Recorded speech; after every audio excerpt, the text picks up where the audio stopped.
वित्त मंत्री श्रीमान अरुण जेटली जी को उत्तम बजट देने के लिए बहुत बहुत बधाई देता हूं।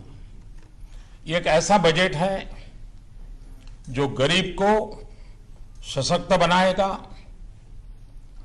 बुनियादी ढांचे को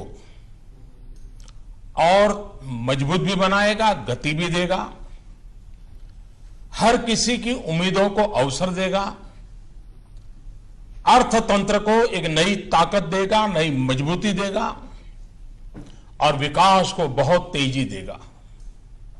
इस बजट में हाईवे भी बने, हाईवे भी बढ़े, दाल के दाम से लेकर डेटा की स्पीड तक, रेलवे के मॉडर्नाइजेशन से लेकर के सरल इकोनॉमिक निर्माण करने की दिशा में, शिक्षा से लेकर के स्वास्थ्य तक, उद्यमी से लेकर के उद्योग तक, टेक्सटाइल मैन्युफैक्चरिंग से लेकर के टैक्स रिडक्शन तक, हर किसी के सपने को साकार करने का ठोस कदम इस बजट में साफ साफ नजर आता है। इस ऐतिहासिक बजट के लिए वित्त मंत्री के साथ साथ उनकी पूरी टीम भी अभिनंदन के अधिकारी है।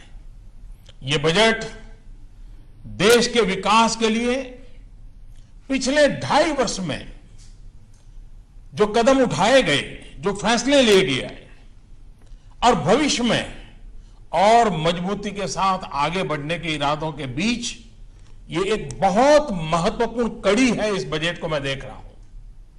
एक अन्य महत्वपूर्ण कदम है कि रेलवे बजट को जनरल बजट में मर्ज कर दिया गया है। इससे अब पूरे ट्रांसपोर्ट सेक्टर, उसको इंटीग्रेटेड प्लानिंग में मदद मिलेगी। देश में परिवहन से जुड़ी आवश्यकताओं की पूर्ति में रेलवे अब अपना योगदान और बेहतरीन तरीके से कर पाएगी। यह बजट कृषि क्षेत्र, ग्रामीण क्षेत्र, सामाजिक कल्याण, इंफ्रास्ट्रक्चर, इन सभी क्षेत्रों में एक विशेष ध्यान आकर्षित करता है। निवेश बढ़ाने और रोजगार के नए अवसर पैदा करने की दृष्टि से सरकार की जो प्रतिबद्धता है वो इस बजट में साफ साफ नजर आती है। इन योजनाओं के लिए आवंटन में भी बहुत बढ़ोतरी की गई है। सरकारी निवेश को मजबूती देने के लिए रोड और रेल सेक्टर के लिए भी आवंटन में काफी वृद्धि की गई है। सरकार का लक्ष्य 2022 तक हमारे देश के किसानों की आय डबल करने का इरादा है, 2 गुना करना है। नीतियां एवं योजनाएं उसी प्रकार से तय की गई हैं। बजट में सबसे ज्यादा जोर इस बार भी किसान, गांव, गरीब, दलित, पीड़ित, शोषित, उन पर केंद्रित किया है। Agriculture, animal husbandry, dairy, fisheries, watershed development, स्वच्छ भारत मिशन, ये सारे क्षेत्र ऐसे हैं जो गांव की आर्थिक स्थिति में बहुत बड़ा बदलाव भी लाएंगे और ग्रामीण जीवन जीने वाले लोगों के क्वालिटी ऑफ लाइफ में भी बहुत बड़ा बदलाव लाएंगे। बजट में रोजगार बढ़ाने पर भी भरपूर जोश दिया गया है। नौकरी के लिए नए अवसर पैदा करने वाले सेक्टर, इलेक्ट्रॉनिक्स मैन्युफैक्चरिंग, टेक्सटाइल, उसको विशेष राशि दी गई है। असंगठित क्षेत्र में काम करने वाले लोगों को संगठित क्षेत्र में लाने के लिए भी व्यापक प्रावधान किए गए हैं। स्किल डेवलपमेंट बजट में काफी बढ़ोतरी की गई है। ये हमारे देश के युवाओं को ध्यान में रख करके और जो डेमोग्राफिक डिविडेंड है, इसका भरपूर फायदा भारत को मिले, उस पर ध्यान केंद्रित किया है। Mahatma Gandhi National Rural Employment Guarantee Scheme, उसके लिए भी अब तक जितना हुआ है किसी भी वर्ष में न हुआ हो, इतना रिकॉर्ड आवंटन किया गया है। बजट में महिला कल्याण पर भी विशेष ध्यान दिया गया है। महिलाओं और बच्चों से जुड़ी योजनाओं के लिए बजट में वृद्धि की गई है। स्वास्थ्य और उच्च शिक्षा के लिए भी बजट में काफी बढ़ोतरी की गई है। आर्थिक विकास में तेजी लाने और रोजगार के नए अवसर बनाने में हाउसिंग और कंस्ट्रक्शन सेक्टर, इसकी बहुत बड़ी भूमिका है।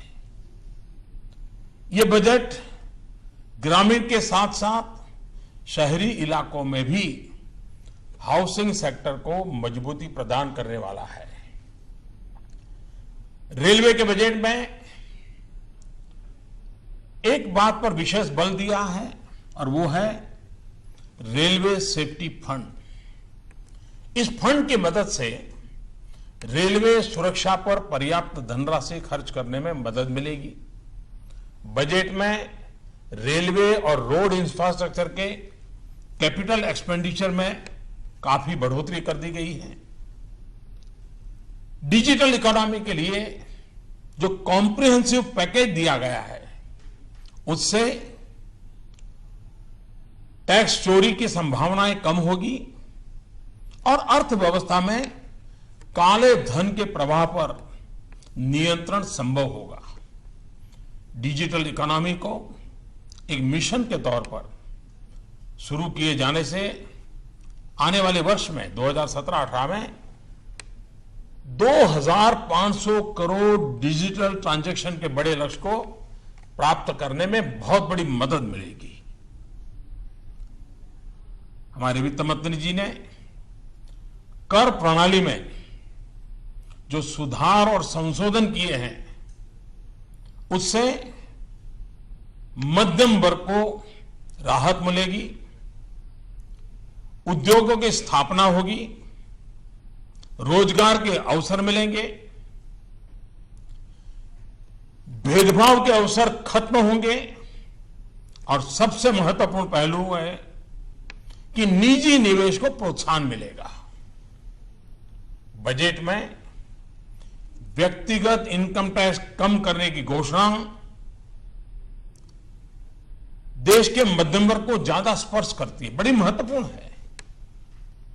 10% से एकदम 5% कर देना बड़ा साहसपूर्ण निर्णय है। करीब करीब हिंदुस्तान के अधिकतम करदाताओं को इससे बहुत बड़ा लाभ होने वाला है। आपने देखा होगा बजट में काले धन और भ्रष्टाचार के खिलाफ मेरी लड़ाई निरंतर चल रही है। पॉलिटिकल फंडिंग की चर्चा हमारे देश में बहुत होती रही है। राजनीतिक दल हमेशा चर्चा के घेरे में रहे हैं। चुनाव के अंदर डोनेशन एकत्र करने की नई योजना भी वित्त मंत्री जी ने देश की आशा, आकांक्षा और काले धन के खिलाफ की लड़ाई के अनुरूप आज प्रस्तुत की है। देश के छोटे और मध्यम उद्योग नौकरी के नए अवसर पैदा करने के सबसे बड़े स्रोत हैं। इन उद्योगों की पुरानी मांग रही है कि ग्लोबल कंपटीशन में, वैश्विक स्तर पर मुकाबला करने में उनको कठिनाइयां आ रही है। अगर इसके लिए टैक्स कम किया जाए तो हमारे लघु उद्योग, जो कि करीब करीब 90% से ज्यादा है देश में, और इसलिए सरकार ने छोटे छोटे उद्योगों को और उसमें परिभाषा में बदलाव करके उनके दायरे को भी बढ़ाया है और टैक्स को भी 30% से घटा करके 25% कर दिया है। यानी देश के उद्योग जगत के 90% से ज्यादा लोग इसका लाभ ले पाएंगे। ये फैसला मुझे विश्वास है कि देश के छोटे उद्योगों को ग्लोबली कॉम्पिटिटिव बनने में बहुत बड़ी मदद करेगा। ये बजट देश के विकास के लिए एक मजबूत कदम है। इस बजट से रोजगार के नए अवसर पैदा होंगे, संपूर्ण आर्थिक विकास में मदद मिलेगी, किसानों की आमदनी बढ़ाने में ये पूरक होगा, नागरिकों को उनकी क्वालिटी ऑफ लाइफ को ध्यान में रखते हुए शिक्षा, स्वास्थ्य, आवास, ये सारी चीजों में अधिक अच्छी सुविधाएं की संभावना बढ़ेगी और बिना वित्तीय घाटा बढ़ाए देश के मध्यम वर्ग के पास उसकी खरीद शक्ति बढ़े, उसके जेब में ज्यादा पैसे आए, उस दिशा में प्रयास है।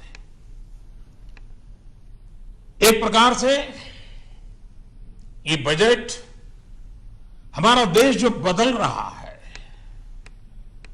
उसको और अधिक तेजी से बदलने का प्रयास, एक प्रकार से हमारे सपनों से जुड़ा हुआ, हमारे संकल्पों से जुड़ा हुआ ये बजट एक प्रकार से हमारा फ्यूचर है, हमारी नई पीढ़ी का फ्यूचर है, हमारे किसान का फ्यूचर है।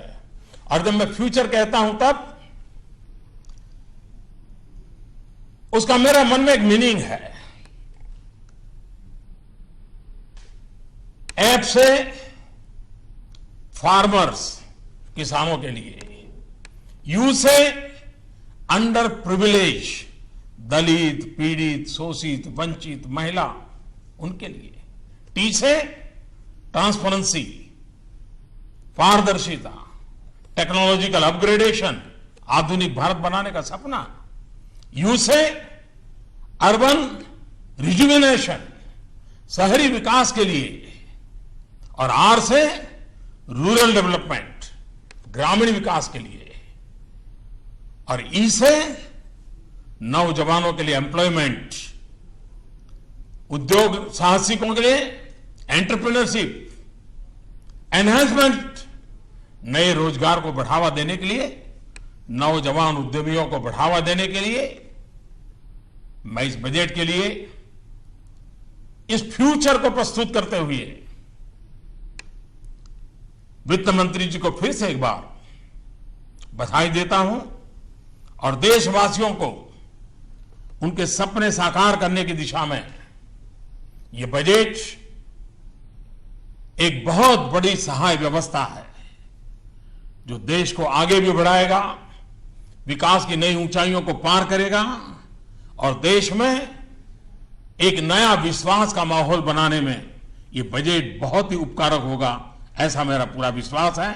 फिर एक बार वित्त मंत्री को, वित्त मंत्रालय को, उनकी पूरी टीम को हृदय से बहुत बहुत बधाई।